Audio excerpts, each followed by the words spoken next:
நிலையே 20% தான். மத்தது எல்லாமே பேராவெர்பல் அல்லது மொழி இல்லாத தொடர்பு தான். நான் இப்ப சாண்டா மானிகால ஓவியர் ஜோ கிங்கோட இருக்கேன். ஹலோ, எப்படி இருக்கீங்க? ஜோ, இன்னைக்கு நான் பண்ண போற சோதனையில பங்கெடுத்துக்க போறதுக்கு ரொம்ப தேங்க்ஸ். வழக்கமா நீங்க உங்க வரைகிற ஸ்கெட்ச் போர்டுக்கு முன்னால நின்னுதான் பழகிருப்பீங்க. நிச்சயமா. ஆனா இன்னைக்கு உங்களை ஸ்கெட்ச் போர்டுக்கு பின்னால நிறுத்த போறேன். உங்களுக்கு ஓகே தானே?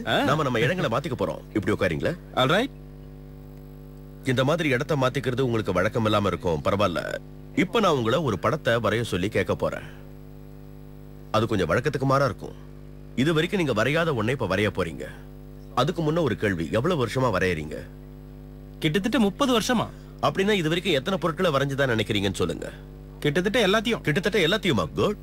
இப்ப நீங்க என்ன பண்ணணுங்கிறத நான் தெளிவா சொல்லிடுறேன். இது வரைக்கும் நீங்க வரைஞ்சிருக்காத எல்லா பொருட்களையும் உங்க மனசுக்குள்ள நினைச்சுக்குங்க. அதாவது அந்த பொருட்களை நீங்க வரைஞ்சிருக்கவே கூடாது. ஓகே. அது கொஞ்சம் கஷ்டம்னு எனக்கு தெரியும்.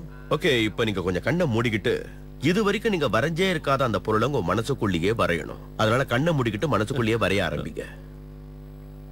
மனசுக்குள்ளேயே வா? ஆமா, உங்க மனசுக்குள்ளேயே தான்.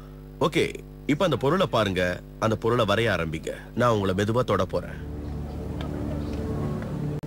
அந்த பொருளை மனசுக்குள்ள நினைச்சுக்கிட்டேன். குட். வரைய ஆரம்பிங்க. ஒரு நிமிஷம் கண்ணை நல்லா முடிக்குங்க. நான் இங்க வரைய ஆரம்பிக்க போறேன். இது வரைக்கும் நீங்க பார்த்ததுலயே மட்டமான ஓவியர் நானா தான் இருக்க போறேன். அதை முன்னாடி உங்களுக்கு சொல்லிடுறேன். மன்னிச்சிடுங்க. நீங்க வரைகிற அளவுக்கு இது அவ்வளவு பெர்ஃபெக்ட்டா இருக்காது. முயற்சி பண்றேன். இந்த படம் அவ்வளவு சரியா வருமான்னு தெரியல.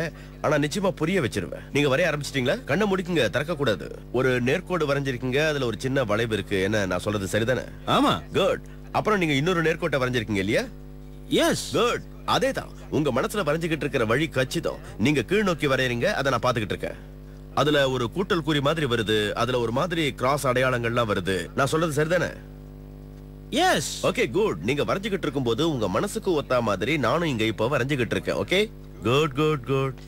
இதோ முடிஞ்ச அளவுக்கு வரையறேன். இதோ முடிச்சிட்டேன். முடிஞ்சது. ஓகே, நல்லா முடிஞ்ச அளவுக்கு வரைஞ்சிருக்கேன். நீங்க இப்ப கண்ணை திறக்கலாம். உங்களால இந்த மாதிரி பல படங்களை வரைய முடியும் இல்லையா? முடியும். நீங்க இப்போ உங்க மனசுக்குள்ள வரைஞ்ச படம் என்ன? ஒரு போகோ ஸ்டிக். ஒரு போகோ ஸ்டிக். அது போகோ ஸ்டிக் இல்ல. போய் பாருங்க. No way. இது சாத்தியமே இல்ல.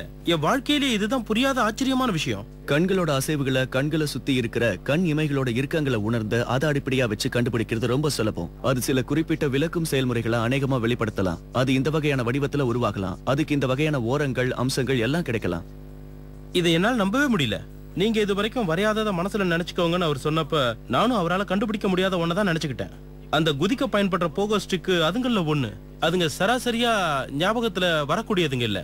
அதோட 2 குழாயும் ஒன்னா வந்து கடைசியில கைப்பிடியில ஒன்னா சேர்ற மாதிரி நான் கற்பனை பண்ணேன். நாம நம்ம கிட்ட சில மாறுதல்களை, அதுவும் குறிப்பா நம்ம கண்கள் மூடி இருக்கிறப்ப, நம்ம மனசுல காட்சிகள் அதிக நேரம் இருக்காதப்ப, நம்ம தசைகளை அந்த பொருளை பத்தின தகவல் காட்சியா நம்ம மனசுக்குள்ள தெளிவா தெரிய செயல்பட வைப்போம். நான் நிஜமாவே அசந்து போயிட்டேன். அவர்கிட்ட நிஜமாவே ஒருத்தரோட மனசுக்குள்ள இருக்கிறத பாக்குற சக்தியோ இல்ல அற்புத திறனோ இருக்கு.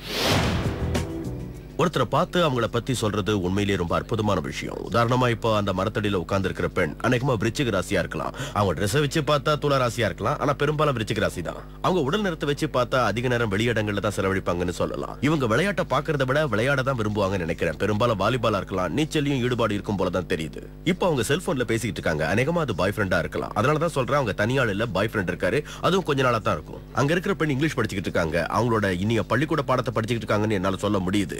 அங்க இருக்கிற பெண்ணை பார்க்கலாம் வாங்க.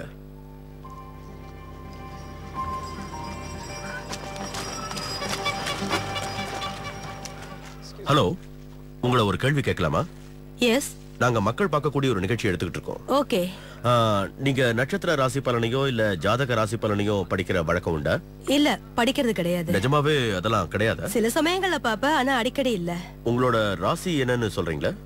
விருச்சிக ராசி. விருச்சிக ராசி ஆச்சரியமா இருக்குல்ல. அதோட நீங்க விளையாட்டை பாக்குறத விட விளையாடத்தான் விரும்புவீங்க. விளையாடதான் பிடிக்கும், பாக்குறது போர் அடிக்கும். விளையாட்டை பார்க்க மாட்டீங்க. சரி, என்ன விளையாட்டு விளையாடுவீங்க? வாலிபால். வாலிபாலா? வேற என்னெல்லாம் விளையாடுவீங்க? அப்புறம் swimming. Swimming. Wow, very good. இன்னும் ஒரே ஒரு கேள்வி, உங்களுக்கு பாய் ஃப்ரெண்ட் இருக்காரா இல்ல நீங்க தனியா இருக்கீங்களா? இல்ல எனக்கு ஒரு பாய் ஃப்ரெண்ட் இருக்காரு. உங்களுக்கு ஒரு பாய் ஃப்ரெண்ட் இருக்காரு. நீங்க எதை பாக்குறீங்கிறது முக்கியம் இல்ல, எப்படி பாக்குறீங்கிறது தான் முக்கியம். Thank you so much. Okay. நீங்க ஒரு அறைக்குள்ள நடந்து போய் அங்க இருக்கிற எல்லாரையும் பார்த்து அவங்க எல்லாரும் யாரு என்ன செய்ய போறாங்கங்கிற எல்லாத்தையும் நம்மளால உணர்ந்துக்க முடியும். ஆனா இது விஞ்ஞானமும் இல்ல, 100% துல்லியமாவும் இருக்காது. அந்த நடுவுல இருக்கிற பெண் அநேகமா விளையாட்டுகளை பாக்குறதுல விருப்பம் உள்ளவங்களா இருக்கலாம், ஆனா விளையாட விருப்பம் இருக்காது. அதுவும் ஒரு பேஸ்பால், அதோட ஃபிகர் ஸ்கேட்டிங்கும் இருக்கலாம். எந்த விளையாட்டை பார்க்க உங்களுக்கு பிடிக்கும்? பேஸ்பால். பேஸ்பால் பிடிக்குமா? பேஸ்பால் அப்புறம் ஃபிகர் ஸ்கேட்டிங். பேஸ்பால் அதோட ஃபிகர் ஸ்கேட்டிங்குமா? அதுவும் அங்க இருக்காரு, அவர் ரொம்ப உணர்ச்சி வசப்படக்கூடியவர். அதனால அவர் ஒண்ணு தனுர் ராசியா இருக்கணும், இல்லனா அவர் விருச்சிக ராசியா இருக்கணும். உங்க ராசி என்னன்னு கொஞ்சம் சொல்ல முடியுமா? தனுர் ராசி.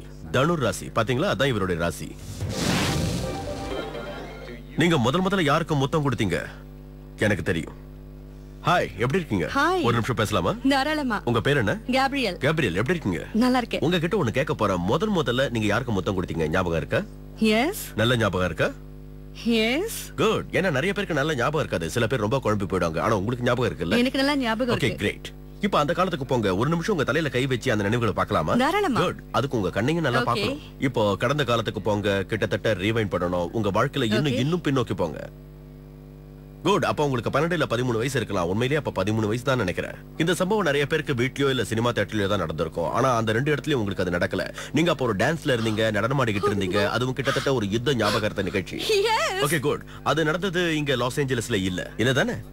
அது டெட்ராய்ட்ல ஏதோ ஒரு இடத்துல. டெட்ராய்ட் தானே? இல்ல அதுக்கு பக்கத்துல நடந்தது மிச்சிகன்ல. சரி, அது மிச்சிகன்ல. ஓகே, அது மிச்சிகன்ல வார் மெமோரியல் டான்ஸ். அவரோட பேரை கவனத்துக்கு கொண்டு வாங்க. அது ரொம்ப சின்ன அருமையான முத்தம், நீண்ட நேரத்துக்கு கொடுத்துட்டே இருக்கிற முத்தம் இல்ல. Oh my god.